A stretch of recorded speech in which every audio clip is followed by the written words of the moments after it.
Viral anggota polisi injak tempat ibadah di Masjid Raya pakai sepatu. Kapolda Sumbar membantah. Seperti yang diketahui, kisah viral di media sosial, sejumlah anggota polisi injak tempat ibadah di Masjid Raya Sumbar tanpa lepas sepatu.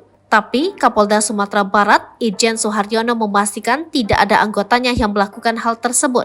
Diketahui informasi tersebut setelah viralnya video anggota polisi di dalam masjid saat melakukan pemulangan paksa para warga Air Bangis, Kabupaten Pasaman Barat, Sabtu 5 Agustus 2023 yang menginap di sana.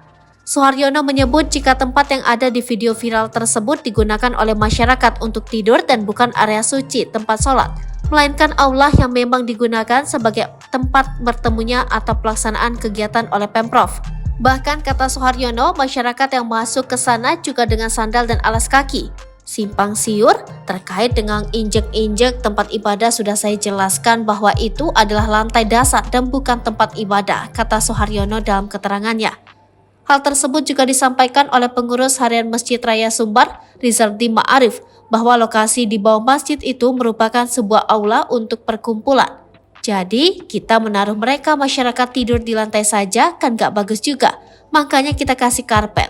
Jadi bukan tempat sholat, itu tempat pertemuan, ucapnya.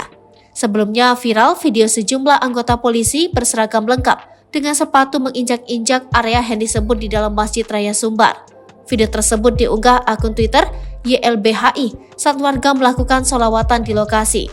Tindakan bengis kepada masyarakat Air Bangis. Bagaimana tidak, masyarakat Air Bangis yang sudah aksi berhari-hari menunggu Gubernur Sumbar untuk menemuinya, malah mendapat pengusiran dari tempat yang paling aman saat sedang sholawatan, tulis akun tersebut.